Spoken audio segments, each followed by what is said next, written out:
Hello everybody, happy Wednesday. Today I will be doing my first official lesson. I will be talking about genres. They're super important in terms of writing your story. It kind of helps you develop your story and kind of the theme of your story. Also helps you develop your characters in specific ways and what to focus on in terms of relationships and such. So let's get going. So, what's a genre? Well, it's a category of art, music, and literature with a specific theme that helps it develop.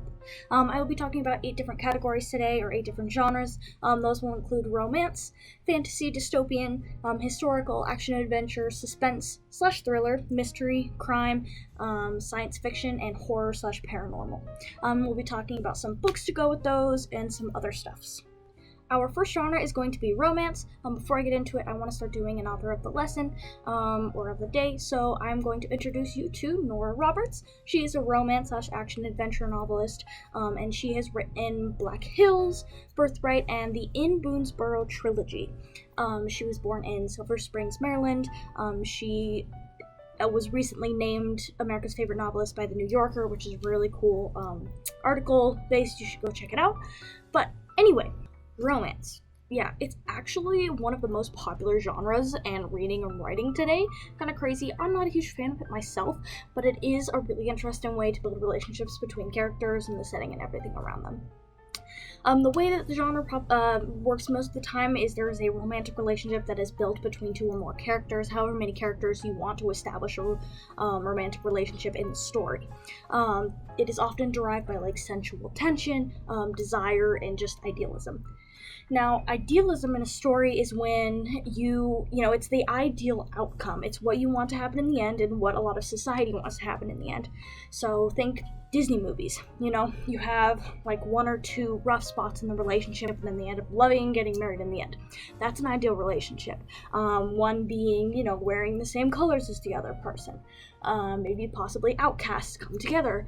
It's all about how you establish the relationship, and that is where the romance comes in. There's lots of super fun/cute ways that you can get characters into a romantic relationship.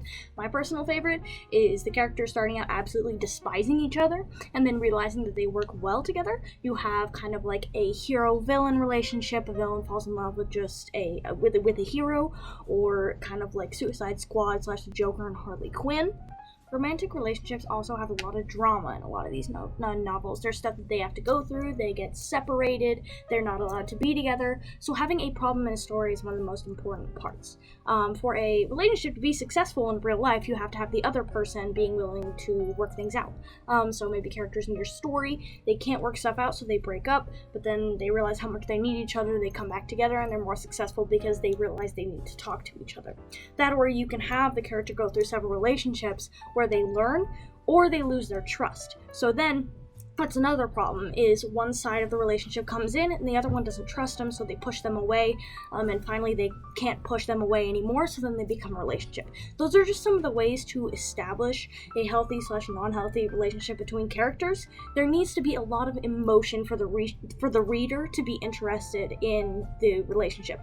And instead of having so much gross physical contact, in the story, you want to have that emotional stress/emotional devotion to the other person, if that makes sense. So bottom line of a romance genre and a romance story is that you can't have a whole bunch of happiness and togetherness and your relationship just being perfect the whole entire time. You have to have those problems. You have to have distrust. You have to have breakups. You have to have those issues that they have to overcome to get together, or else it will be a story that does not develop. There will be no reason why they're together. It's just something that you really have to work on establishing, and that is established through the genre. So next we have fantasy/dystopian. This is the genre that I work with the most. I really enjoy the idea of a dystopian society, whether it's the world ending or it's just a completely different world with kind of the same ideals. Fantasy and dystopian novels take a lot of world building. It's a lot of building where they are, the setting, because in a world you have to know what that world looks like. So there's a lot of detailing, there's a lot of places where the character likes, places where the character doesn't like, and places where there's an identifier to what the universe is. A lot of times the name of the universe will be a specific place, and you have to be able to kind of identify that. A good example would be naming the place Green River, and it's named Green River because there is a super green river. River. But then you have to say, why is that? It's because there's algae. It's because there's somebody goes and dyes it green every Sunday. I don't know. But that is one way to establish a setting, is now you know why it's called that, so you can kind of make that connection in your head, being like, oh, it's Green River. To make that Green River specifically dystopian, there's also a lot of magic-based things happening in this dystopian/fantasy genres. And one thing that you could do to that Green River is make it magical. Instead of algae or somebody dyeing it green every Sunday, it could be just a magic that flows. Nobody knows why. And maybe that could be the reason that they're in the town, is because they're looking for the magic behind the Green River. Either that, or there's fairies, there's fae, there's people who come through who have magic powers, and maybe that water is magic or healing. And this all is magical, and it takes place in a different world, which makes it dystopian. To conclude the fantasy/dystopian genre, there is a book that is fantasy/dystopian that you may not know that it is that genre. It is Hunger Games, written by Suzanne Collins, September 14th, 2008 it was published, and it is dystopian/fantasy, considering where the characters are, how they work, and descriptions of the places where they are. A lot different than today's world society. Okay, on to number 3, we are talking about historical. It's pretty much exactly like it sounds. This character or events happening, it's all taking place in a historic time, whether it's already happened, is happening, or you think will happen in the future. That also makes it a little bit dystopian. So you can see, actually, a side note, is that we can always mix these genres. You never have to stay specific to a genre, but having one genre to focus on often helps you develop the characters/plot. Anyway, the novel that I'm writing, it's pretty historical. It takes place in Hoboken, New Jersey, specifically in the Victorian era. So there's a lot I need to keep in mind. What events were happening at the Victorian era? What events were happening specifically in Hoboken, New Jersey? What was the community like? What was the lingo used? That's a very important one. We can't have characters saying swear words that are used today, or abbreviations that are used today. Focusing on the accuracy of that historical place/time is really important to develop a character as well. The character develops depending on the setting, depending on that event. Is there a bombing? What is the fashion style? Is that character not comfortable wearing 7 corsets like it is in the late 1800s? Also, what's the government like? That's a big one. There are a lot of laws, a lot of rules in a small town like Hoboken, New Jersey, so that character needs to follow those rules. Pickpocketing is different then than different now. Somebody now, or a character now, would have to look for security cameras, laser scanning devices. I don't know if it's in the future. But back in Hoboken, New Jersey, in the Victorian era, there were no cameras. Pickpocketing was easy. That character made it look easy, but what if that character got caught? Who was the person, and what were the consequences? What were the factual consequences to that specific area? Or in history. Pickpocketing today would just land you like a jail sentence or something simple. But in the 1800s, would it land you an execution? Would it land you a scolding? Would it land you a lot more jail time? Prison time? What was it like then? You have to kind of think about that. Research where you are, where your character is living. Factual evidence and factual statements are really important to building a place where the character lives. I chose that Victorian era because it was so much more different than it is today. There's a lot of research I need to do, and I really enjoy researching it. That's why it's cool to add different locations into your story, is because it's really interesting to watch your character develop in those ages. You learn a lot about the events, you learn a lot about the people. It's really interesting to learn about the music. That's the big one that I really enjoy learning about now, and all the famous composers and what genres of music weren't back then, but are now. That being said, there is some really cool ways to kind of mix modernism with this historical genre. There is a really cool book that does that. It's called The Point of Light. It's by John Ellsworth. It was published in 2019. It's a really cool book. I suggest checking it out. It is kind of steampunk Victorian era, which I think is really cool. So I suggest giving it a read. Another random stupid side note, but up here in Montana, we're experiencing a lot of smoke from the wildfires in like Oregon and California. Look at how gross that is. This is outside my dorm window, but look at the smoke. You can't see the mountains at all. It's really sad. So, I mean, if you want to add smoke in your story and the fact that the character can't see, 15 feet because of the smoke, there you go, there's some inspiration. Okay, number 4. Number 4 is action-adventure. Not only is this a huge genre, but it's also a really important part of your story. Even if you're using another genre, the characters should always have action-adventure in the plot development and character development. The way that action-adventure kind of works, it's putting the protagonist/character in a really dangerous physical situation.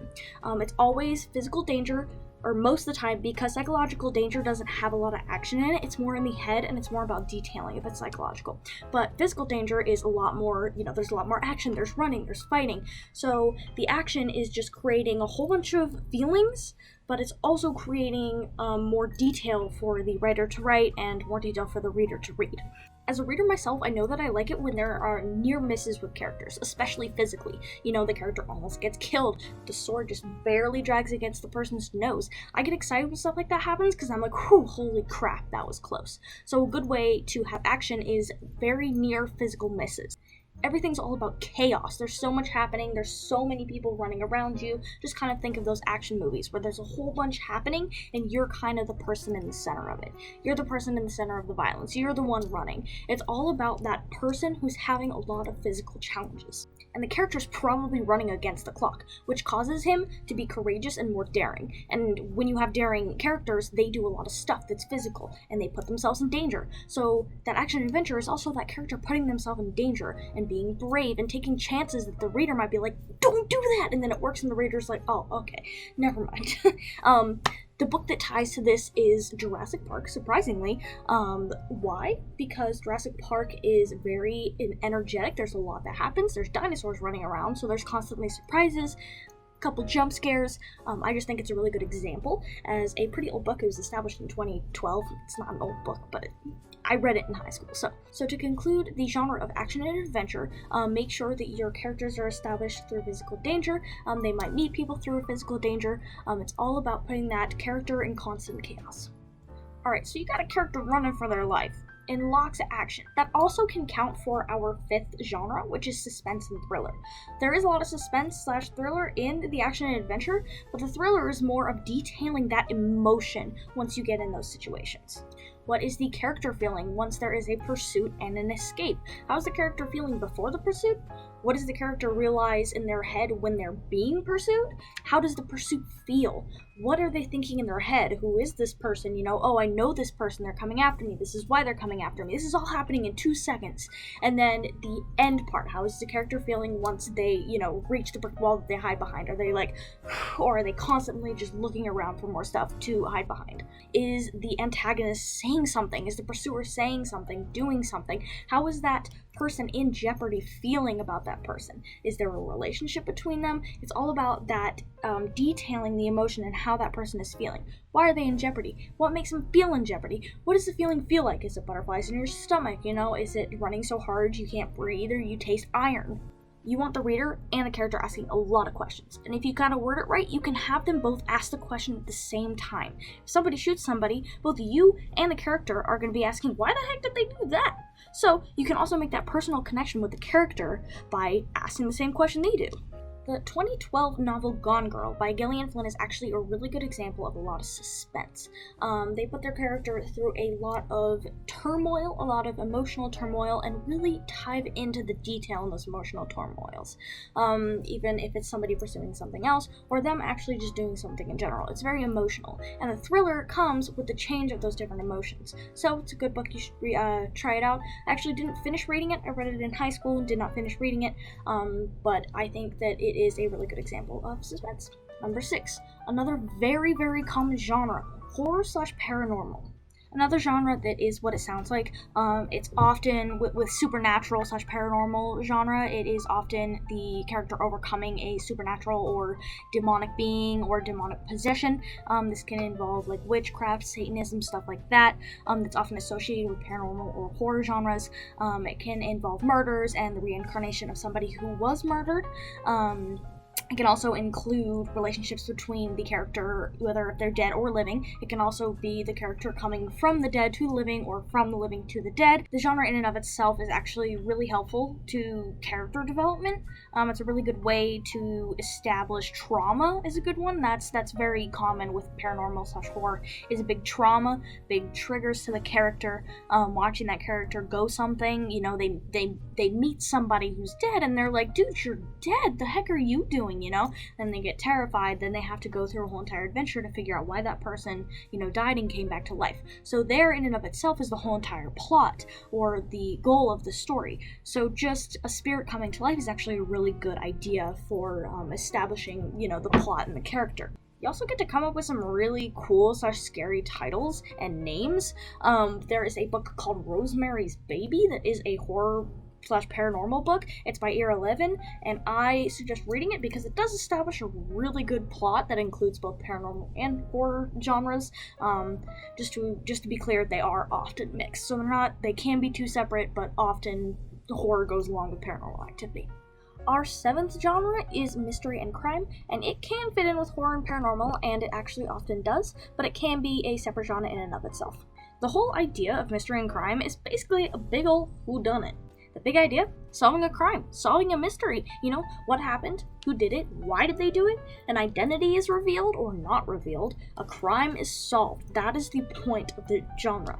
There's also a lot of law, police involvement, investigation, FBI, CBI, IRS if you really feel the need to add it in there. And there's a lot of getting evidence, finding clues, stuff like that. There's legal aspects, criminology, a lot of studying, a lot of teamwork. So with crime, it's all about trusting, maybe you have another officer that's the person who committed the crime. That's another way to kind of move the plot along, is a mystery. Mystery is a really good genre for connecting the reader to the character, because you're both like, what the heck is this? So if you kind of lay it out right, develop the characters, develop the plot right, that reader will almost feel like they're in the same shoes as the character. There's a really cool mystery book. It was published in 1934. It's called The Postman Always Rings Twice by James M. Cain. It's very interesting. It's kind of interesting because it also is a little bit historical, but there's plenty of mystery and crime in there. I suggest reading it.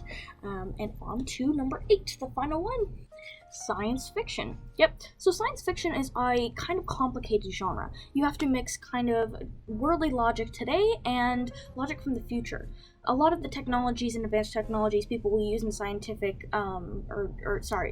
fiction will be the idea of technologies that are super advanced. But you also have to have that sort of modern day technology reference so that the person can kind of get a feel for, where that technology went from now to the future. I say in the future, but the genre is not restricted to just the future. It's sort of built on making it more futuristic or making something more advanced, which makes things in the story seem like they're happening in a different time. It can be in the past. It can also be in a different dimension. It can be in a warped dimension, which has different time, but it's just the idea of changing technology, changing the ideas, the ways that people think, making it seem more sophisticated. Technologies can change is how somebody is born, how you can genetically change somebody, devices that make it so that you can think better or that you can see through walls, devices that make it so that you can hear what somebody's saying a million miles away, new cameras the size of your eyeball, you can insert the camera into your eyeball. It's just a whole bunch of different advanced ways that technology works that really just doesn't, that wouldn't work scientifically in our world. A huge one is weapons. A lot of scientific movies will have these big old metal, cool, sophisticated weapons that shoot like lasers, that shoot some sort of genetically modified bug out of it. It's just kind of manipulating that idea of technology. The author of Twilight, Stephenie Meyer, actually did write a scientific novel. It's called The Host. It's really, really interesting. It's very based on controlling humans, kind of like with digital technology and stuff. It's really, really cool. It was written in 2008. I suggest reading it. Of course, she's very talented as she wrote Twilight and stuff like that. She's also a very well-known author. You basically mess with science. You do what science is like, nope, not possible, and you make it possible in the story. That is it for the basic genres that I will be going over. There are some new and emerging genres like LGBTQ, graphic novels, and new adult. I haven't done further research into those, but you are more than welcome to. At the end of my videos, I'm going to be doing a little assignment, not an assignment, but something that you are more than welcome to do and work on. It's just to kind of, the one today is to kind of heighten your skills on writing in a specific genre.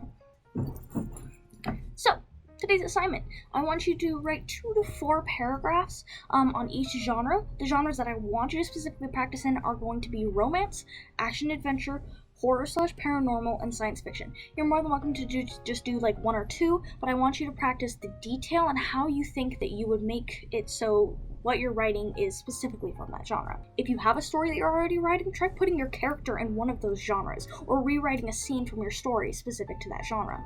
But that's it for today, guys. Thank you so much for your support. If you do have friends that are writers, if you want to hook them up with my channel so that they can learn about it too, that would be awesome. I also am working on getting a better mic. I'm also working on getting some lighting just so that the videos are a little bit more quality. I'm also learning how to use Premiere better so that I can add better text and videos on the side. But thank you guys. If you have any other feedback, feel free to leave it in the comments or message me directly. I am more than willing to give you my email or the email that I use for work. But thank you so much. I hope you have an awesome evening, morning, whatever time it is where you are, and I look forward to making the next lesson.